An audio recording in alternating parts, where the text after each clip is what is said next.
이 백두산 호랑이라는 개념이 이제 정치적으로 이제 정립이 되면서 백두산과 호랑이를 결합한 이제 호랑이 그림이 이제 창작이 되기 시작하죠.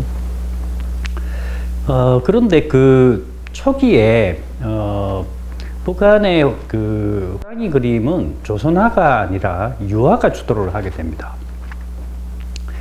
이게 이제 왜 이런 문제가 나오냐면 그 호랑이를 표현하는데 이제 그 유화가 굉장히 강점을 보이기 때문이죠.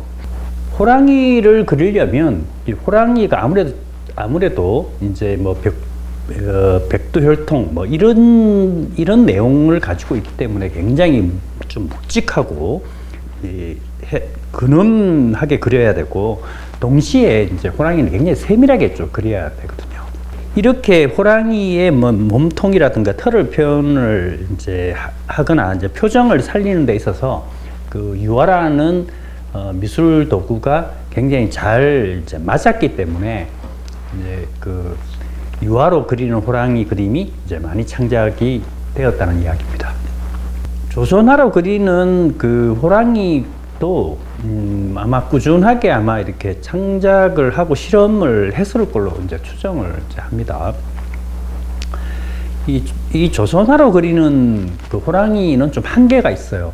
왜 그러냐면 그 조선화는 수성물감이거든요. 그리고 이제 고려지라고 하는 종이를 사용하는데 이제 유화의 캠퍼스 천, 이제 흔히 말하는 천과 종이는 두께의 차이나 이런 데서 좀 달라요.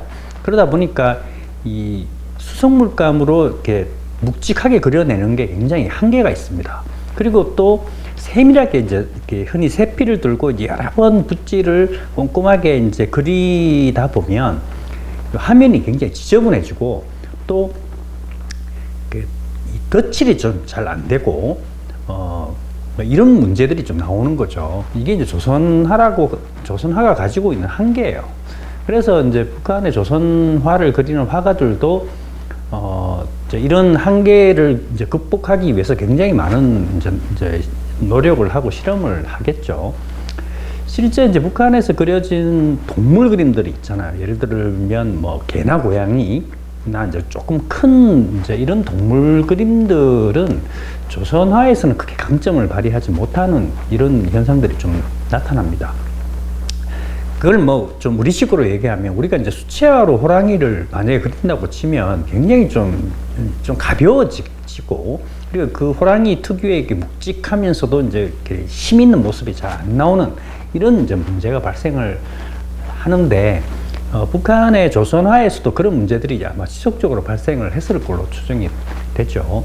이 호랑이를 조선화로 그리는 문제를 어느 정도 극복한 이제 이런 화가가 이제 나타나게 되는데, 이제 이게 이율선 화백입니다.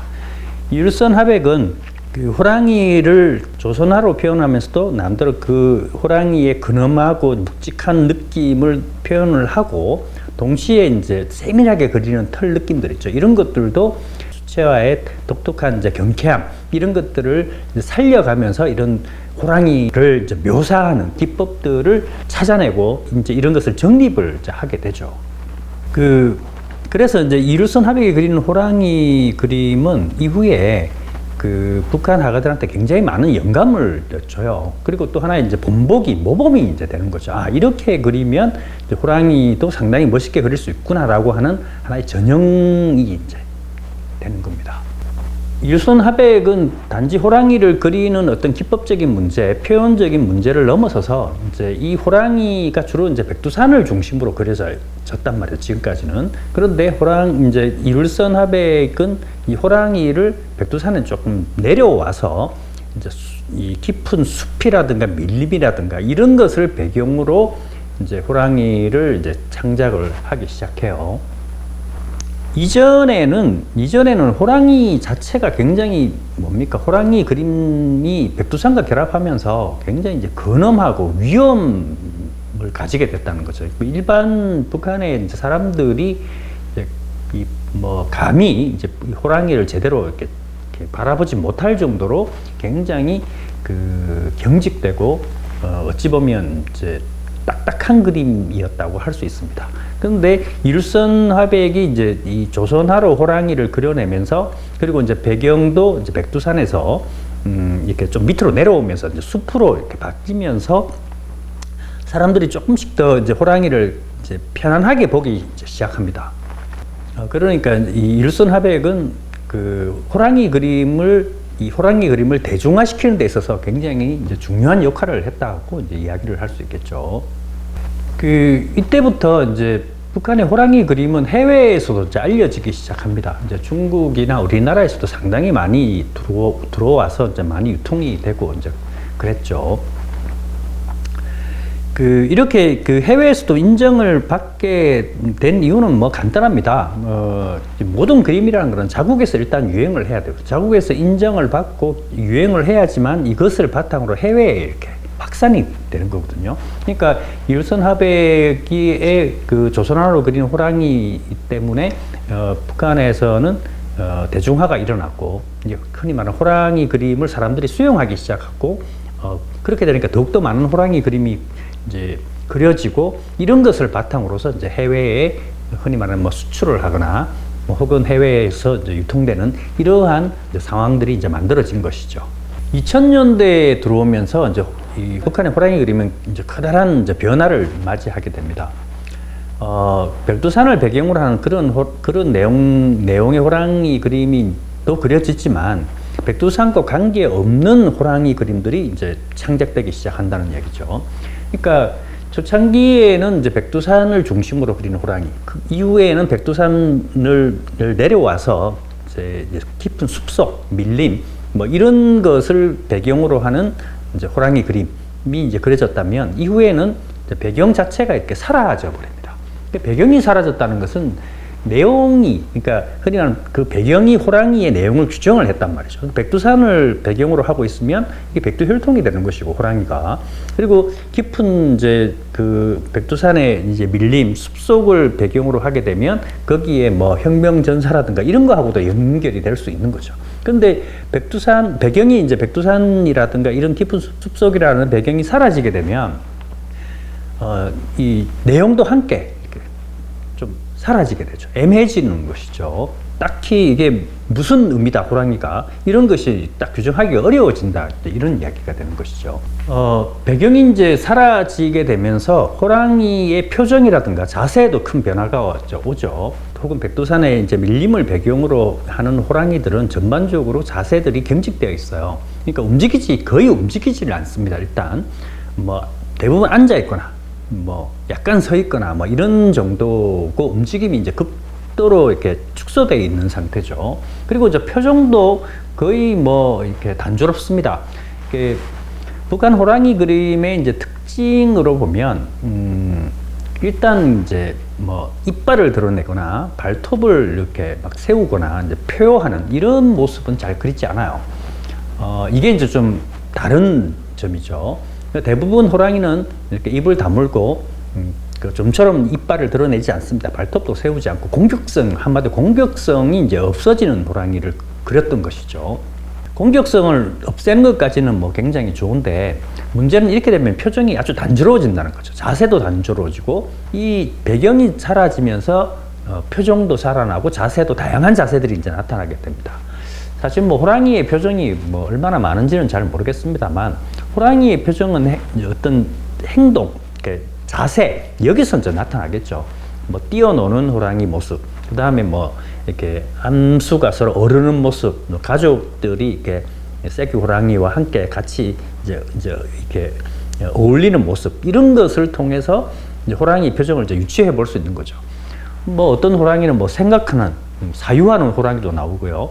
이렇게 약간 익살스러운 느낌, 또 귀여운 느낌, 뭐 이런 다양한 표정의 호랑이 그림들이 이제 창작이 되기 시작합니다. 배경이 사라지게 되면 정치적 내용도 이제 함께 없어지지만 더불어서 이제 호랑이 자체에 집중을 이제 하게 되고, 어찌 보면 탐미적인 호랑이 그림이 이제 나올 수 있는 배경이 이제 되는 것이죠. 탐미적이라는 말은 뭐냐면 호랑이 자체에만 집중을 하는 거예요. 호랑이가 가지고 있는 아름다움, 호랑이가 가지고 있는 모든 것, 그 자체만 탐구하고 그것만 표현하는 그러한 그림이라고 이야기를 할 수 있죠. 그래서 뭐 연인 호랑이, 뭐 가족 호랑이, 그 다음에 뭐 재롱을 부리는 호랑이, 뭐 이런 다양한 호랑이 그림이 이제 나오게 되고, 이제 이런 호랑이 그림들은 더욱더 이제 대중들이 더 좋아하게 되고 또 대중성을 확산시키는 그런 역할을 하게 되죠. 이제 이렇게 그려지는 호랑이들은 거의 뭐 애완동물 비슷하게 표현되는 경우도 이제 많이 있습니다. 이렇게 이제 탄미적인 호랑이까지 나오게 된 배경에는 이제 몇 가지가 있습니다. 일단은 그 호랑이 그림이 이제 해외에서 굉장히 많은 인기를 이제 누렸다는 이야기입니다. 생각보다 이제 북한에서 그리는 호랑이 그림이 이제 인기가 높으면서 북한에서도 한번 생각을 해볼 수 있겠죠, 그죠? 그러니까 호랑이가 예를 들어서 뭐 백두혈통이다, 뭐 이런 혁명하고 관련이 된다라고 얘기하면 외국 사람들은 그것을 수용할 수가 없겠죠.